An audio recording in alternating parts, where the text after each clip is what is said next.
Vamos a ir directo al grano. Hoy nos metemos de lleno en uno de los textos antiguos más fascinantes, y la verdad, a veces más crípticos de la historia, el capítulo 13 del Evangelio de Mateo. Nuestro objetivo en este análisis es desmitificar y arrojar algo de luz sobre esta densa colección de metáforas. Es absolutamente increíble ver cómo unas historias súper cotidianas sobre agricultura y comercio en realidad esconden conceptos profundísimos sobre lo que el propio texto llama el reino de los cielos. Bueno, para que no nos perdamos, nuestro mapa de ruta de hoy se divide en 5 partes. 1. El misterio de las parábolas. 2. Los 4 tipos de tierra.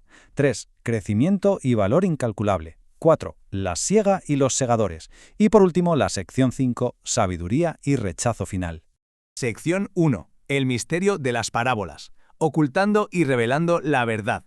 A ver, la primera pregunta que nos viene a la mente al abordar este texto es ¿por qué usar historias en clave en vez de explicar las cosas directamente, sin rodeos?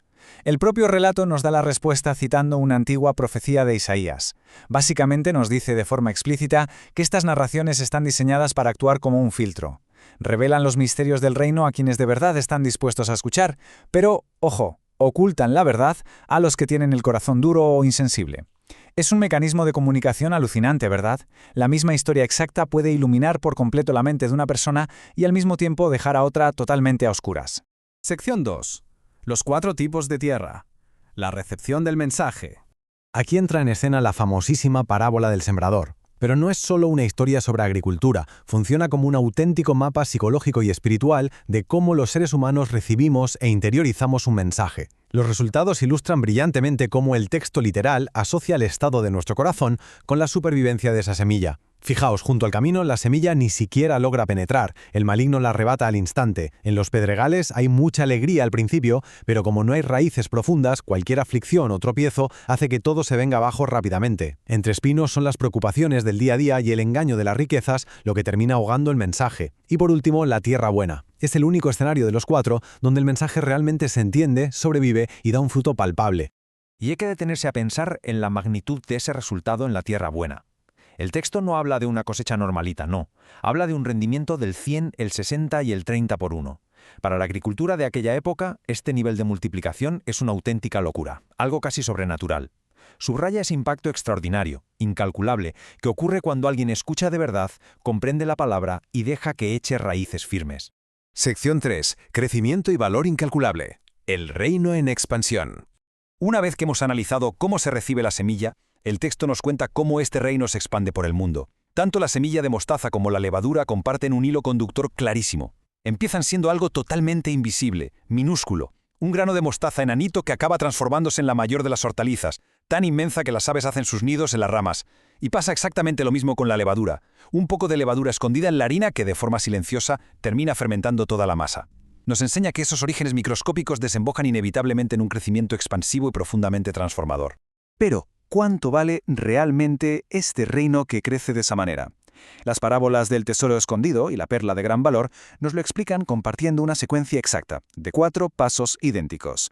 Alguien encuentra algo, siente una alegría inmensa, vende literalmente todo lo que tiene y hace la compra. El concepto central aquí es que encontrar este reino tiene un valor tan abrumador que exige una rendición total. Es un intercambio que se hace con absoluto gusto, soltar todo lo demás por obtener esto. Sección 4. La siega y los segadores. La culminación del mundo. Toda esta gigantesca metáfora agrícola nos lleva de forma ineludible a la temporada de cosecha, y esto representa la culminación del mundo y el concepto teológico del juicio final. En la parábola de la cizaña no hay margen para especular ni jugar a las adivinanzas. El propio maestro decodifica cada elemento uno por uno. El sembrador es el hijo del hombre. El campo es, sin lugar a dudas, el mundo entero.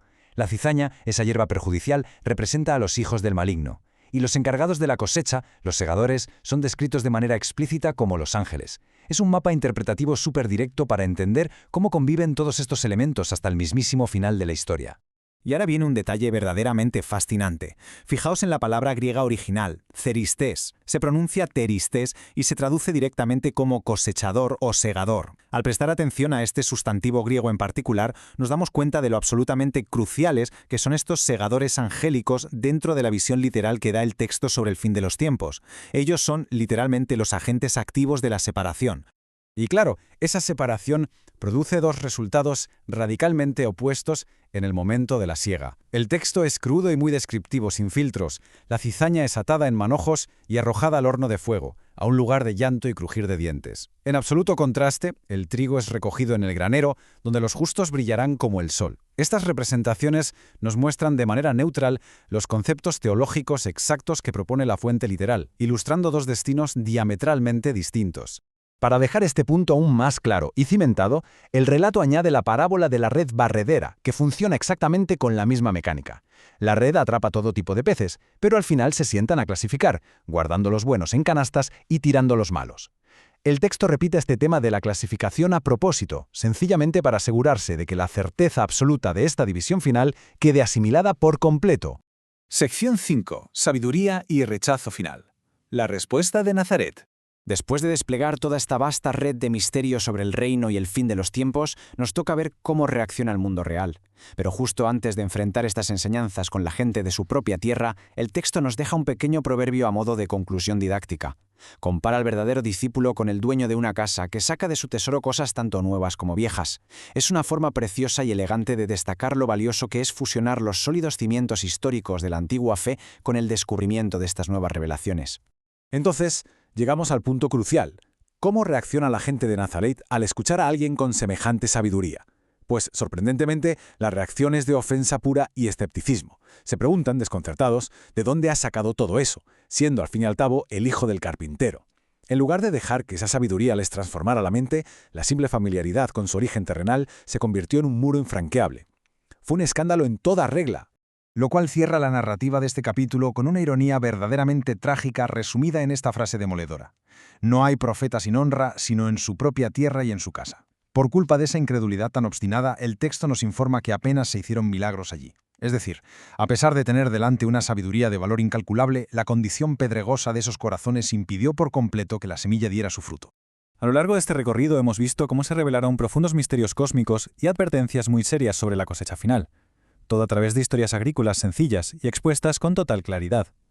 Así que la gran incógnita, la que resuena desde el siglo I hasta el día de hoy, ya no es si el mensaje tiene valor. La verdadera pregunta es, si los misterios están a simple vista, ¿qué tipo de tierra los está recibiendo en este preciso momento? Con esta reflexión culminamos nuestro análisis de hoy, esperando que os haya aportado una luz completamente nueva sobre estos textos tan trascendentales.